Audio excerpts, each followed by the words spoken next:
세상 친구들 반갑습니다. 흑임자 쌤이에요. 혹시 여러분 이런 말 들어본 적 있나요? 죽기 전에 하나의 나라만 여행을 해야 한다면 튀르키예를 가야 하고, 튀르키예에서 하나의 도시만 가야 한다면 이스탄불에 가야 하고, 이스탄불에서 단 한 곳을 봐야 한다면 성 소피아 성당을 봐야 한다라는 말 들어본 적 있나요? 도대체 성 소피아 성당이 얼마나 아름다운 곳이기에 이런 말이 나왔는지 오늘 선생님과 함께 비잔티움 제국을 공부하면서 알아보도록 합시다. 비잔티움 제국은 우리가 로마를 공부할 때 로마가 제국 말기에 동로마 제국과 서로마 제국으로 나뉘었다라고 얘기를 했었고, 그때 당시에 서로마 제국 같은 경우에는 476년 게르만족의 침략으로 멸망을 했지만, 동로마 제국은 이후에도 1000년을 더 유지했다라고 이미 공부를 했었는데, 바로 이 동로마 제국이 비잔티움 제국이라고 하는 곳입니다.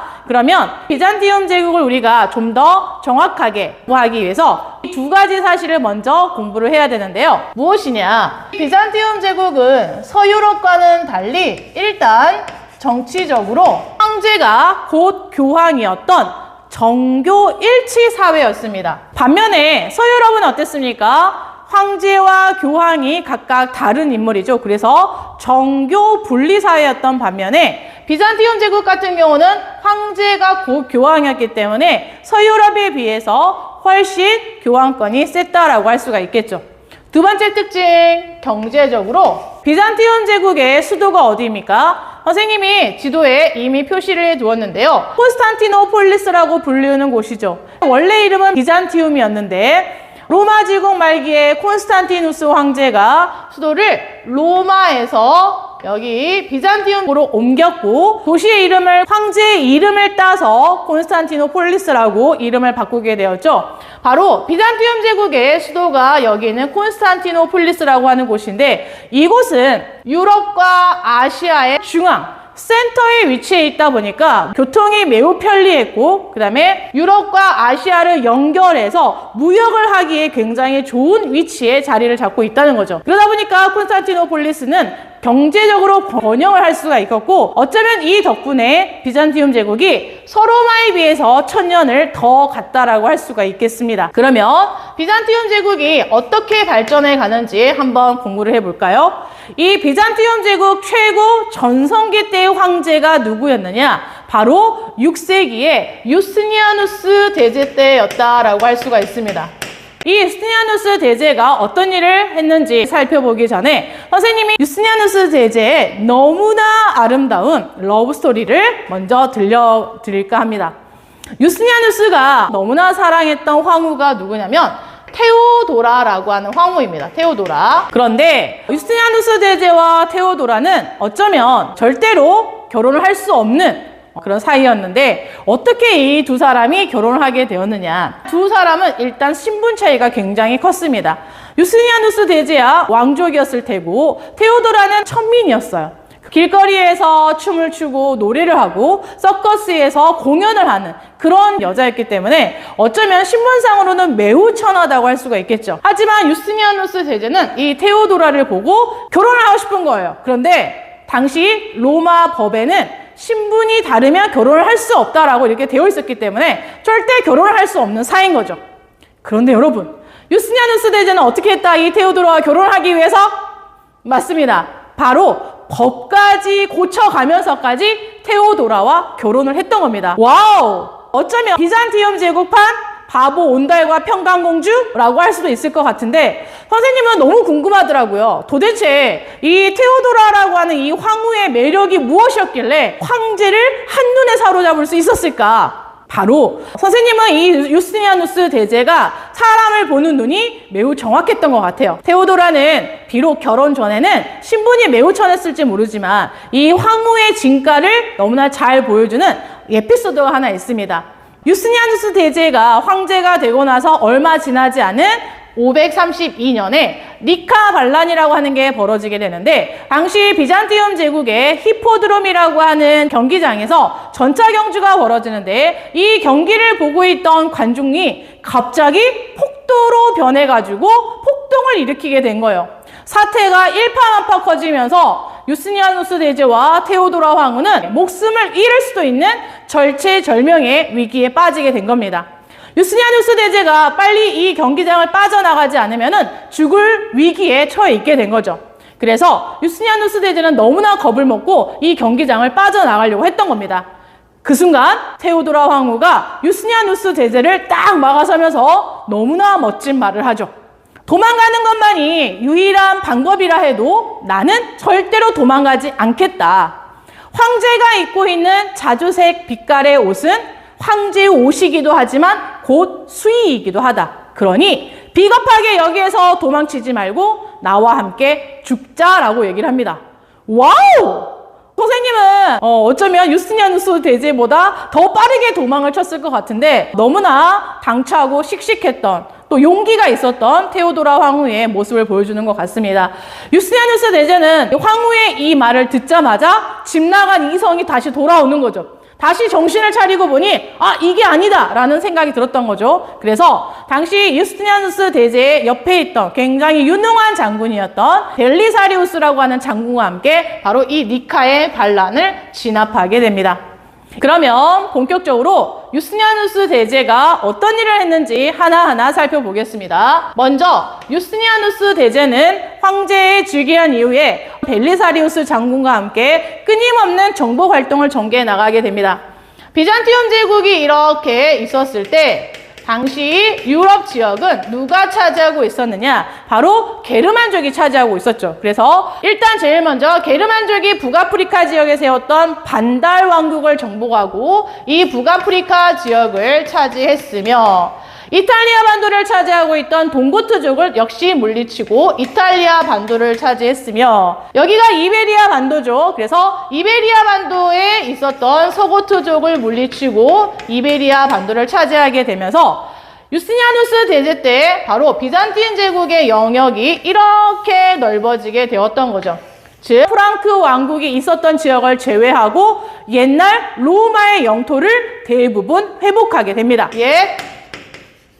로마의 영토 대부분을 회복했다.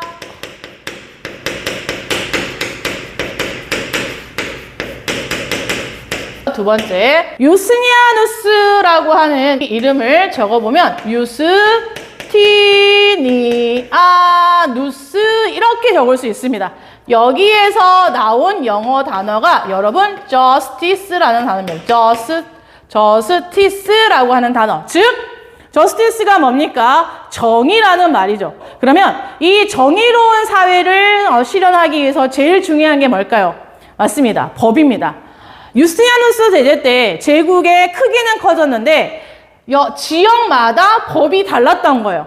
그러니까 똑같이 물건을 훔쳤는데 어떤 지역에서는 벌금을 내면 되지만 어떤 지역에서는 사형을 할 수 있었다는 거죠. 이렇게 지역마다 법이 다르면 제국을 통치하기도 매우 어려웠을 뿐만이 아니라 이거는 정의롭지 못한 거잖아요. 그래서 유스티니아누스 대제는 그리스의 법과 로마의 법들을 모두 수집한 다음에 잘 분석을 해서 새로운 법을 편찬하게 되죠. 그 법이 바로 무엇이냐? 바로 유스티니아누스 대제의 이름을 따서 유스티니아누스 법전이라고 합니다.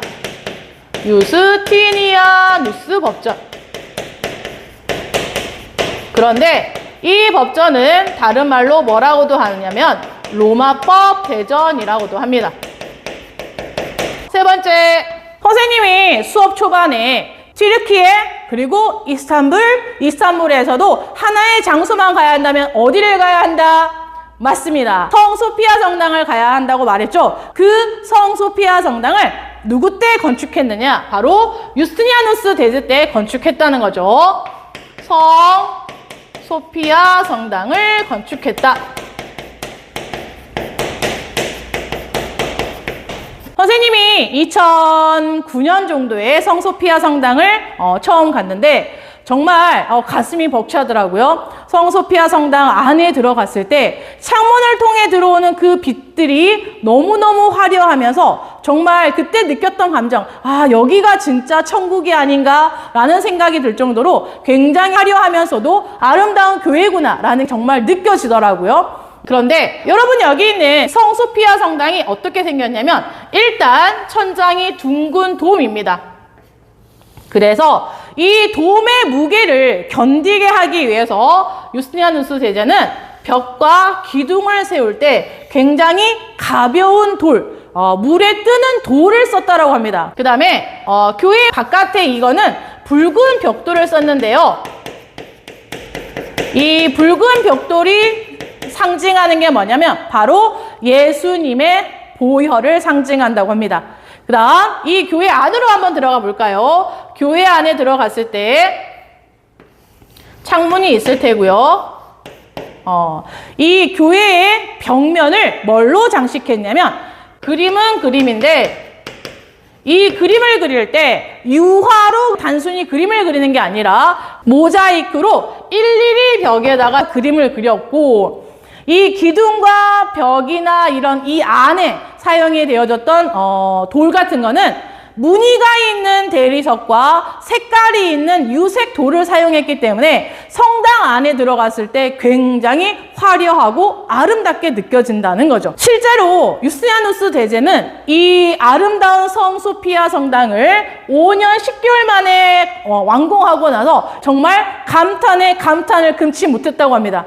선생님의 학교에서 친구들아 너희 같으면 이 건축물을 보고 어떤 감탄사를 할 것 같니라고 했더니 친구들이 야르! 라고 한대요. 정말 요즘 학생들다운 감탄사인데 유스티니아누스 대제는 어떤 감탄사를 했느냐, 바로 솔로몬이여 내가 당신을 이겼노라 라는 감탄사를 했다고 합니다. 그 정도로 너무너무 아름다움에 반했던 것 같죠. 마지막 네 번째는 황제가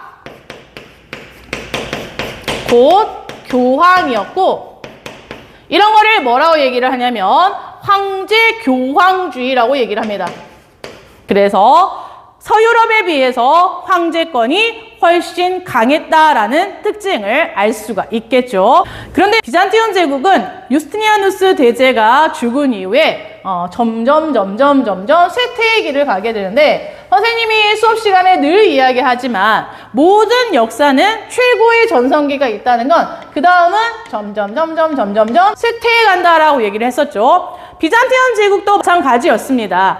유스티니아누스 대제가 죽은 이후에 비잔티움 제국은 끊임없는 이민족들의 침략에 시달리게 되는데, 대표적으로 사산 왕조 페르시아와 이슬람의 침략에 시달리면서 나라가 이렇게 계속 쇠퇴해 가는 거죠.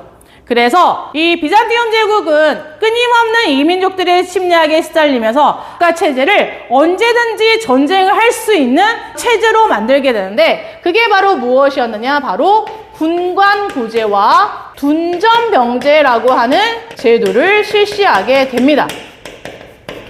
일단 군관구제라고 하는 건 무엇이냐, 전국을 31개의 구로 나누는 거예요. 31개의 구로 나눈 다음에 이 지역에 누구를 파견하느냐, 군사령관을 파견합니다. 그래서 이 군사령관이 각자 자신이 맡은 지역에 대해서 군사권, 그 다음에 사법권, 그 다음에 행정권까지 책임을 지는 이런 시스템이 바로 군관구제라고 하는 것입니다. 그럼 두 번째 둔전병제라고 하는 것은 무엇이냐, 군인들에게 땅을 나누어 주는 거예요. 농사 지을 수 있도록. 왜냐하면 우리 그런 거 있잖아요.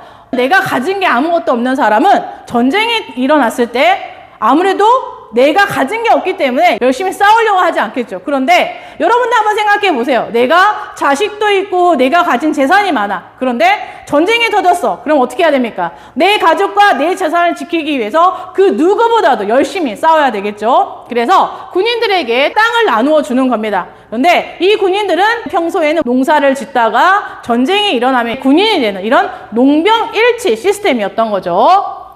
군인들에게 토지를 지급하는 이런 제도를 둔전병제라고 합니다. 하지만 비잔티움 제국이 군관구제와 둔전병제를 실시했다고 해서 이렇게 쇠퇴해가는 나라를 다시 일으켜 세우지는 못했고, 결국에는 1453년 오스만 제국의 침략으로 멸망했다. 라고 할 수가 있습니다. 이때가 1453년이었습니다.